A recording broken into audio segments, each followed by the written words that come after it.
Of the last hope. I suppose at some point we should put on some Coldplay and have a tear-filled montage.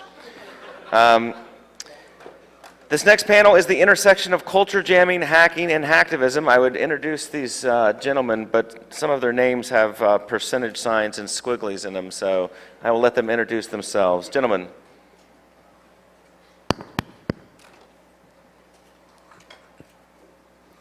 And I'd like to thank you all for coming out this morning to this presentation on the intersection of culture jamming, hacking, and hacktivism. And my name is Pan, and I am for lack of a better term, a culture jammer, an artist, computer programmer, and a lot of other things that I won't mention here in public. The premise of this is to provide sort of a Venn diagram, if you will, of culture jamming and defining culture jamming, and also, again, a Venn diagram of culture jamming, hacking, and hacktivism. And we'll define those terms and also provide you with some media samples that you can hear and some video. And each one of us will introduce ourselves as we come up here to talk. So just a little bit about what I do.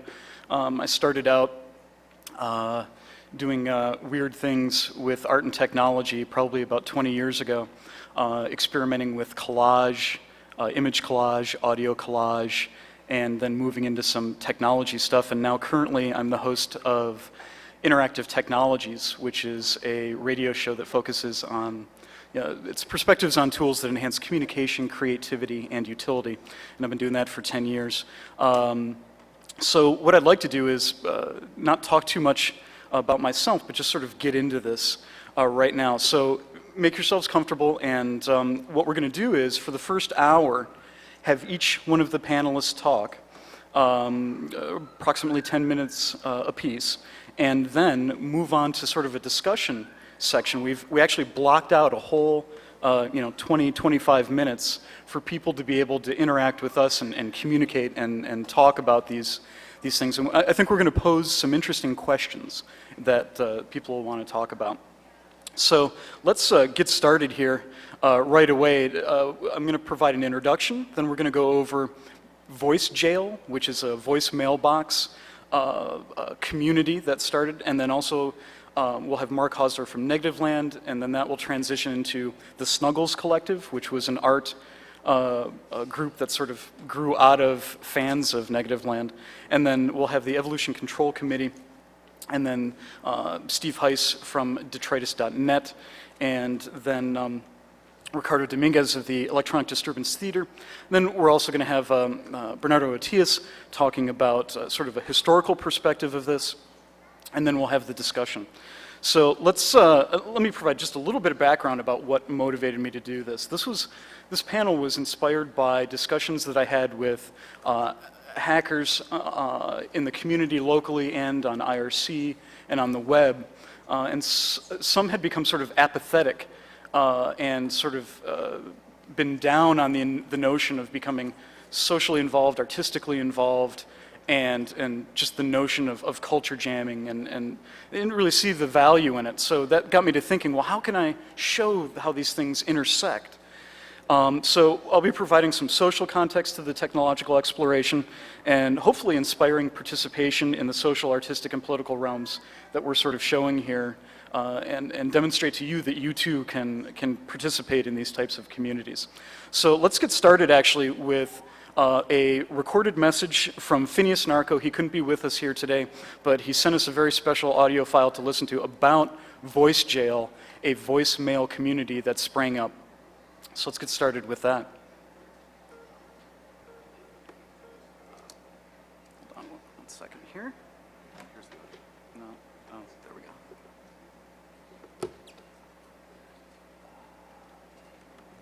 There we go.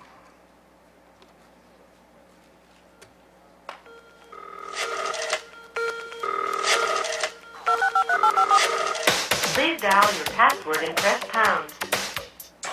Please dial your password and press pound.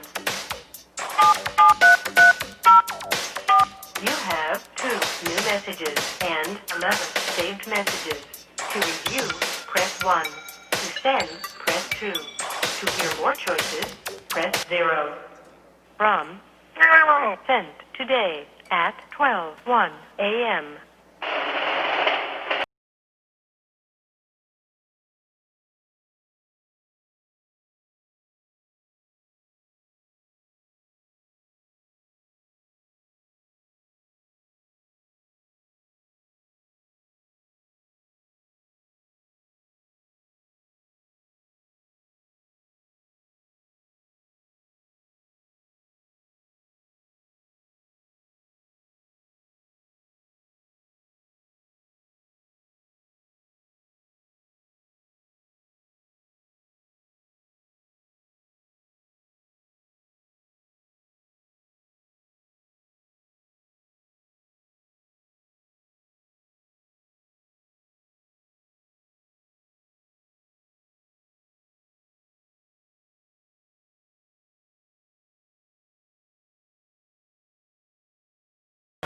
I'm James Siana, aka Phineas Narco, and that is the introduction sort of theme collage to my show, Midnight Voice Jail, which I'm going to tell you about.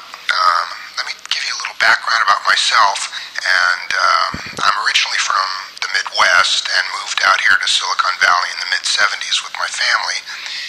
In 1985, a character who went by the name of Ed Notes started a kind of voicemail box scene for weirdos, which he advertised in the Metro, and it was called the World Suicide Club. And that was just the right kind of name with which you would attract just the right kind of people, kind of twisted. People who just for, one reason or another did not fit into the predominant yuppie social scene of the Silicon Valley in the mid-80s. These were people like subgeniuses, phone freakers, stone nerds, as I'd call them, recluses, or angry loners, the unemployable, people who didn't fit in. The default group would call, a lot of them would call the World Suicide Club, and eventually Ed Note got all manner of strange people calling up the World Suicide Club. He would take the incoming messages, cut them into creative collages, and then play those cut-ups as the outgoing messages. Those would inspire even more weirdness and interest, kind of in a feedback loop. And people would see the ad, they'd call up the box number, heard interesting sounds, weird stuff going on, leave messages, word spread, and eventually this scene migrated to more and more robust voicemail systems, voicemail box systems, which could better handle the traffic. So this was a scene that went on from 1985 to 1995 in Silicon Valley, and people continued to use these voicemail box systems in ways that they weren't really meant for. They were using them in creative ways. They were a means of social networking and meeting people. A lot of times rivalries and fights would break out, causing some people's boxes to be bombed. When I say bombed, I mean they would just create a noise that would take up a space in the voicemail